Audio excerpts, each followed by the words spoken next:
Oke guys, kata Ustadz Abdul Somad, masuk gereja saja itu haram adanya. Guys, nah sekarang Krisdayanti membangun suatu gereja dan netizen menghujat beliau.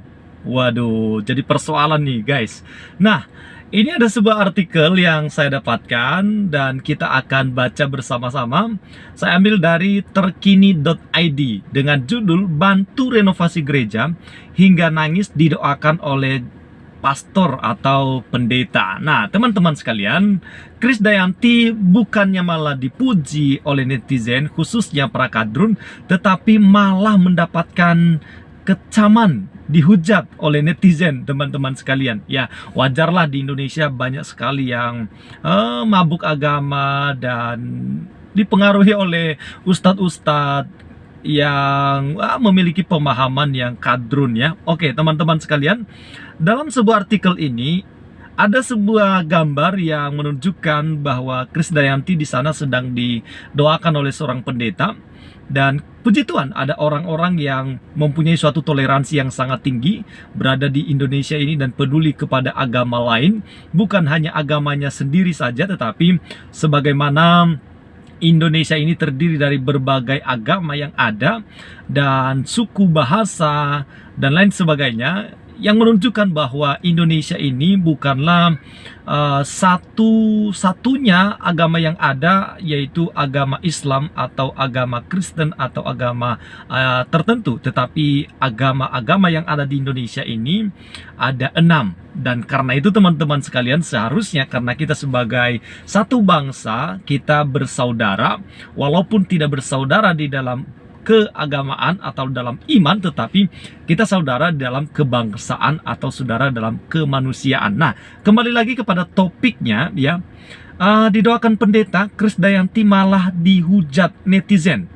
Kenapa ya? Baik, saya baca, Diva Kondang KD alias Krisdayanti belakangan menjadi sasaran hujatan sejumlah netizen di Indonesia. Seperti diketahui, selain menjadi seorang penyanyi, kini Krisdayanti melebarkan sayap sebagai seorang politisi. Hal itu tak heran turut membuatnya disibukkan dengan beragam aktivitas ya sebagai anggota DPR. Oke. Nah, sebagai anggota DPR, Krisdayanti rupanya tak dipandang atau tak pandang bulu ya dalam membantu masyarakat, termasuk membangun tempat ibadah untuk agama lain. Nah, ini yang seharusnya dikembangkan karena kita hidup di negara yang plural atau negara yang kemajemukannya itu sangat luar biasa. Baru-baru ini, Center dikabarkan bahwa Krisdayanti itu sedang membangun atau sedang merenovasi sebuah gereja di mana? Di Malang, teman-teman ya. Bahkan Diva ya, Kondang tersebut sampai menangis, menitikkan air mata ketika didoakan oleh pastor. Terjamah dia, teman-teman, terharu dia karena didoakan oleh seorang pastor. Nah, ini hal yang tidak biasa. Tidak biasa kenapa? Karena pendeta yang mendoakan ya. Dan artinya bahwa tidak semua orang kita dapatkan seperti Krisdayanti ini. Mudah-mudahan nanti ke depan akan muncul orang-orang yang mempunyai sebuah toleransi yang tinggi dan tidak memandang segala sesuatunya itu berdasarkan agama, suku, ras, dan lain sebagainya.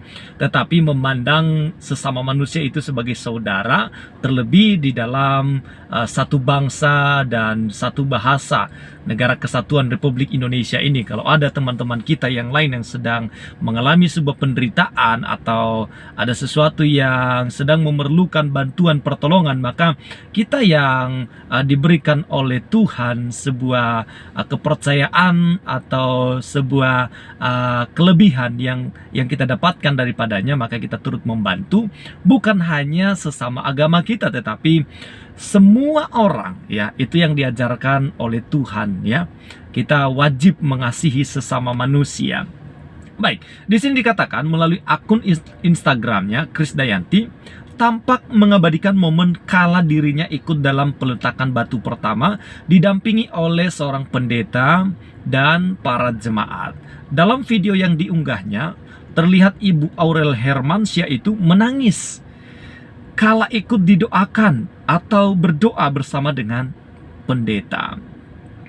Unggahan Krisdayanti itu pun dibanjiri beragam pujian yang datang dari rekan-rekan artis dan netizen. Jadi mudah-mudahan kedepannya nanti akan muncul artis-artis yang lain, bahkan juga politisi-politisi yang lain, bahwa sekarang tidak perlu lagi memikirkan hanya agamanya sendiri saja, tetapi bagaimana mempunyai suatu pemikiran yang luas itu, memikirkan masyarakat yang luas tanpa mengotak-ngotakan, tanpa membuat suatu perbedaan, tanpa membuat suatu diskriminasi, ya. Jadi ini yang perlu kita suarakan, kita kembangkan berita-berita seperti ini supaya dunia tahu bahwa Indonesia ini bisa hidup bersama dengan masyarakat yang ada, ya, walaupun berbeda suku, bahasa, dan agama. Tetapi luar biasanya kita mampu berdampingan. Nah, kita memupuk rasa toleransi dan kepedulian terhadap sesama ini melalui konten-konten seperti ini, ya teman-teman. Jangan lupa like dan bagikan video ini supaya video ini dapat direkomendasikan di beranda YouTube. Ada sebuah artikel juga bahwa seorang yang bernama, siapa yang tidak kenal dengan Ustadz Abdul Somad, ya teman-teman, ya. Saya tunjukkan, ini ada sebuah artikel, UAS sebut masuk gereja haram. Bagaimana hukumnya, ya? Bagaimana hukumnya menurut ulama 4 mazhab. Jadi menurut Ustadz Abdul Somad, masuk gereja saja itu haram. Apalagi kalau membangun gereja, sesuatu hal yang lebih haram lagi, ya. Ini teman-teman bisa baca di sini, ya. UAS sebut masuk gereja adalah haram, ya. Apalagi mau bangun gereja lebih haram lagi, teman-teman sekalian. Nah, pernyataan-pernyataan seperti itu tidak perlu kita gubris, ya. Kita tidak perlu tanggapi. Kita hanya menyuarakan bahwa kita ini bersaudara. Ayolah Ustadz Abdul Somad, kembalilah kepada NKRI, ya, Negara Kesatuan Republik Indonesia. Jangan melihat dari sudut pandang agama, tetapi mari kita melihat sesama masyarakat yang ada. Walaupun berbeda agama, tetapi dia adalah saudara sebangsa dan setanah air dengan kita. Oke, saya lanjutkan pembacaan apa yang tadi kita sudah mulai, bahwa Krisdayanti dihujat oleh netizen. Kita akan baca hujatan-hujatan daripada netizen, ya teman-teman, ya.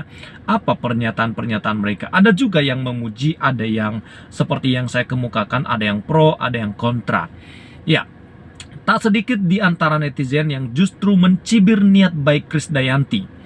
Mereka menuturkan bahwa sang diva yang seorang muslim tidak pantas bila ikut berdoa bersama dengan pendeta.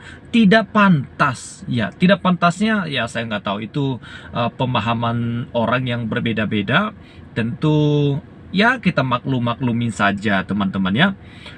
Di sini ada seorang yang bernama Rini Dir, dari akun Instagram, ya. Dia bilang begini, perbuatan baik yang sia-sia. Wah, oke teman-teman, jadi perbuatan untuk melakukan kebaikan kepada orang yang berbeda agama dengan Islam itu perbuatan yang sia-sia menurut orang ini, ya. Perbuatan baik yang sia-sia, cuman pujian dunia, nggak nyampe akhirat, Bu. Komentar akun Rini Dir tadi, ya. Jadi kalau berbuat baik kepada orang kafir, kepada orang yang non-Islam, orang Islam melakukan kebaikan kepada non-Islam, itu perbuatan yang tidak ada gunanya sama sekali. Perbuatan yang sia-sia, percuma, tidak ada faedahnya. Itu maksudnya dia. Lalu dilanjutkan, gak nyampe doanya coy. Dan nyampe, belajarlah agama yang benar, sahut akun Meiniar, ya. Lalu dia bilang begini, kenapa ke gereja? Islam saja masih banyak masjid yang membutuhkan dana.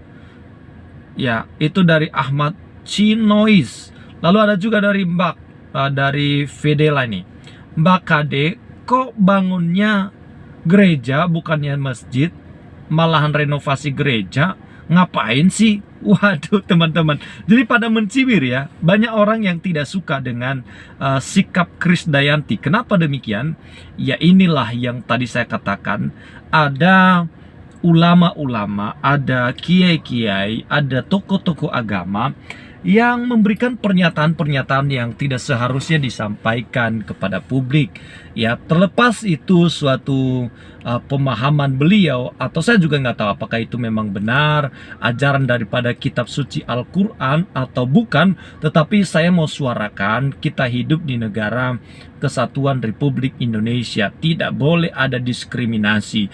Kalau memang Krisdayanti adalah anggota DPR RI, maka saya mau beritahu bahwa dia perwakilan rakyat, dia mewakili rakyat. Apakah dia hanya mewakili agama rakyat yang beragama Islam saja? Tentu tidak. Ya, dia perwakilan rakyat, DPR, Dewan Perwakilan Rakyat. Jadi dia bukan hanya mewakili rakyat yang beragama Islam saja, tetapi dia mewakili rakyat Indonesia, termasuk agama Konghucu, termasuk agama Buddha, Hindu, Kristen, Katolik, dan Islam juga ada di dalamnya. Nah, kalau ini yang menjadi pemahaman bersama, maka sepantasnya dan seharusnya, sewajarnya Krisdayanti juga melihat kebutuhan agama lain. Kalau itu diperlukan, maka dia memberikan sebuah bantuan, ya. Kalau orang Kristen memerlukan dan agama lain memerlukan, ya Krisdayanti selama dia menjabat sebagai anggota DPR RI dan ada dana yang dia lokasikan ke sana, entah dana dari pribadinya atau dari mana, ya itu pantas, wajar, seharusnya demikian. Jadi tidak melihat dari sudut pandang hanya satu agama saja. Ya, apalagi dia sebagai seorang anggota DPR RI loh, teman-teman, ya. Jadi dia mewakili rakyat, Dewan Perwakilan Rakyat. Bukan hanya rakyat Islam, tetapi rakyat Indonesia secara keseluruhan. Nah, ini yang mau kita suarakan terus. Jangan sampai teman-teman netizen yang tidak mengerti tentang apa yang sebenarnya di Indonesia ini, bagaimana seharusnya kita hidup, jangan sembarangan beri komentar. Dan juga ayolah kita buang sekarang pikiran-pikiran yang menganggap ini minoritas, ini mayoritas. Kita buang semuanya itu, ya. Kita buang sekarang pernyataan-pernyataan ini kafir, ini kufur, ini dikoper-kapirkan semua orang yang berbeda agama dengan dirinya, ya. Kita buang semuanya itu. Kita mengedepankan Pancasila, ketuhanan yang Maha Esa. Kita kedepankan semuanya itu, karena kalau kita hidup berdasarkan Pancasila, maka Indonesia ini damai, teman-teman, ya. Mari kita saling toleransi, mari kita saling menghargai satu dengan yang lain.